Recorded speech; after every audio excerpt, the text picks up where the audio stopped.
Hi everybody, how's everybody doing today?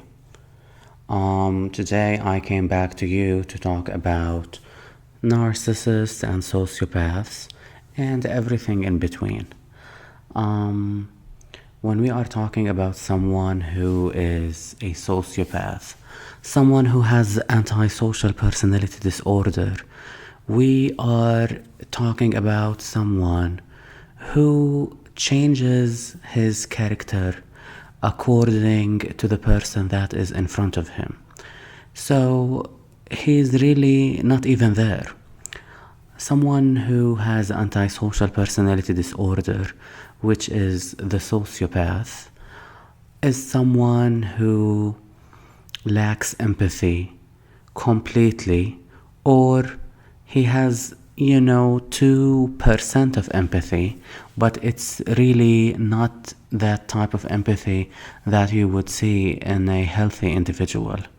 Someone who is with antisocial personality disorder is someone who only sees empathy as a transaction.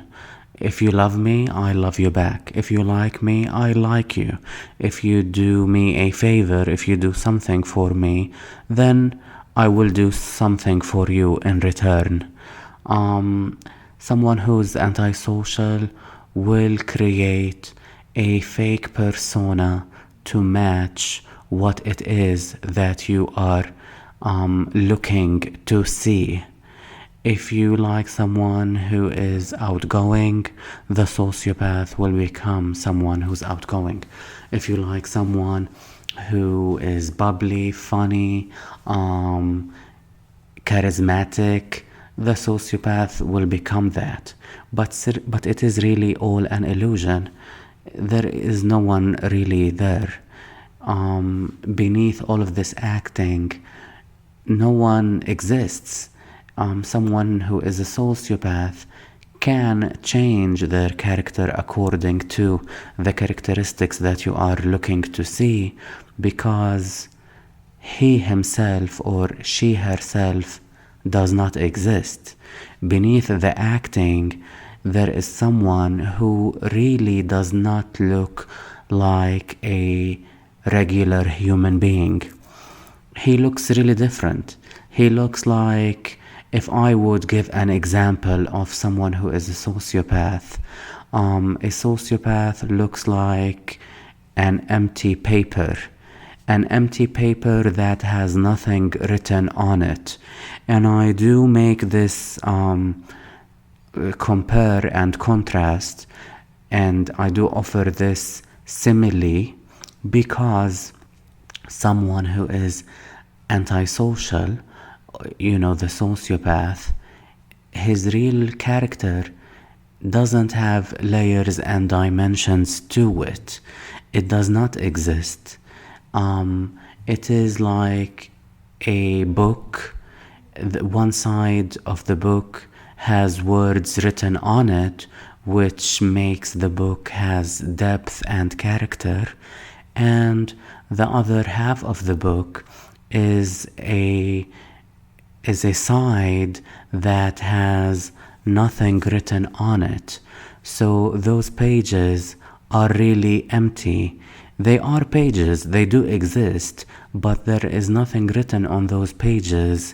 Therefore, those pages have no value, they have no depth, they have no meaning, and they do not serve any purpose.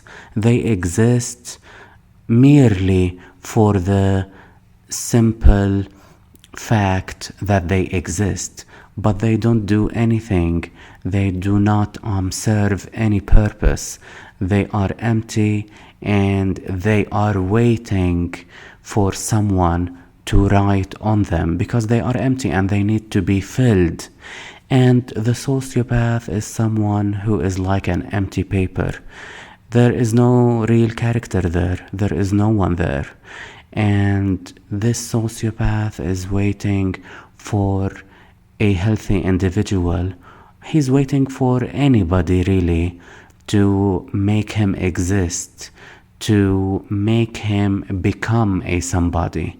Because the sociopath needs someone who will tell him that, you are smart, you are good looking, you are interesting, you are funny, you are wise, you think in a different way.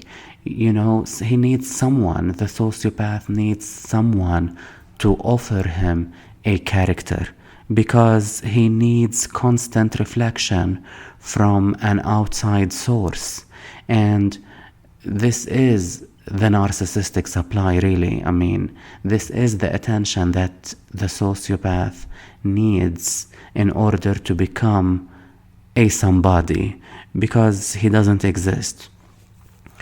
When we're talking about someone else who's a sociopath, this is someone, if you end the relationship, you are really not missing him.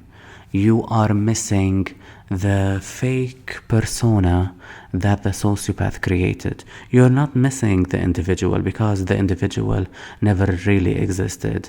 All the sociopath did was to reflect to you the characteristics and the traits that you like to see in somebody. He faked a persona specifically to you to match the characteristics and the traits that are ideal for you. So he became what you wanted from him to become, but he was never really there. Yes, there is somebody that is beneath this persona, beneath this act, but this somebody, the true self of the sociopath, is someone who is envious, who is jealous, who is raging and angry all the time, someone who cannot hold his temper in, someone who's extremely impulsive, someone who has no empathy or compassion towards anyone other than himself. And this is the person that you think that you are missing, but you're really not missing anything. All you are missing is the love bombing stage. You are missing the persona, the act. It's really all a theatric. It was all theatrics and an act that was tailored specifically to you to match the characteristics and the traits that you are interested in seeing. And this is what the sociopath did.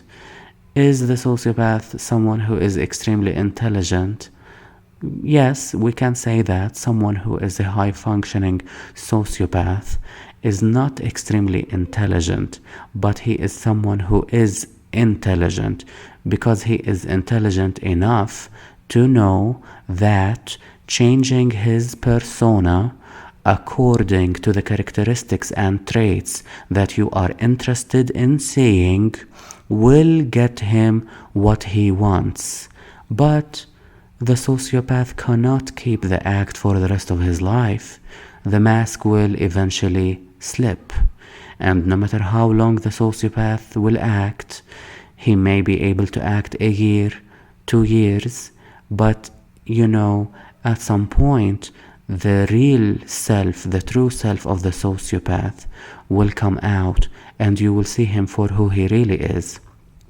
The sociopath is smart enough to know and to realize that if he gives you what you want, if he changes his personality according to the characteristics and the traits that you are interested in seeing, if he mirrors back to you an ideal image of the person that you are interested in seeing, he knows that this will get him what he wants to get. This will get him your money, your love. This will give him your attention, your time, your dedication. This will give him your sacrifice, the time that you will sacrifice for him, because you care about him. You care about the persona. You think you are confused because you are being tricked. You are being manipulated. You are being gaslighted. And you are being tricked into thinking that the fake persona that the sociopath is presenting to you is who he really is. But it's not. It's only an act. And the sociopath knows that. Someone with antisocial personality disorder knows that he is creating a persona to match the characteristics and the traits that you are interested in seeing. He knows that. And if you go on YouTube and watch interviews of sociopaths, they will tell you that they were aware that they are changing who they are and creating a false persona to be able to trick you, manipulate you, deceive you, and get what they want to get. So they know. The narcissist is not fully aware. Someone who is a mid-range narcissist is aware that he does this character change, the persona, that he creates a persona. He is aware that he creates a persona, but he only thinks that this is intelligence. He doesn't see it as being deceptive and manipulative. He sees it as he is an intelligent person. And it's really not intelligence. It is one of the criteria of the antisocial personality disorder. It is one of the criteria of the disorder. It's one of the symptoms of the disorder. Someone who is a greater narcissist, a high range narcissist, knows that he is deceptive and manipulative, and he knows that he is changing his persona, and he is fully aware of all of his manipulations or her manipulations. They just don't know that this is a personality disorder. They sense that they are different. They sense that they are empty, but they don't know that this is actually called a personality disorder. When you are missing someone who's a sociopath after you are no longer with them, you are really not missing anyone. You are really missing the love bombing phase, the idealization, and you are missing the persona that the narcissist or the sociopath created. But you are not missing anything other than the persona. Some sociopath may display some acts of sympathy and compassion, but in my opinion, staying in a relationship like this is destructive, and it is harmful and hurtful for your own well-being and safety. You never know when they are going to strike again.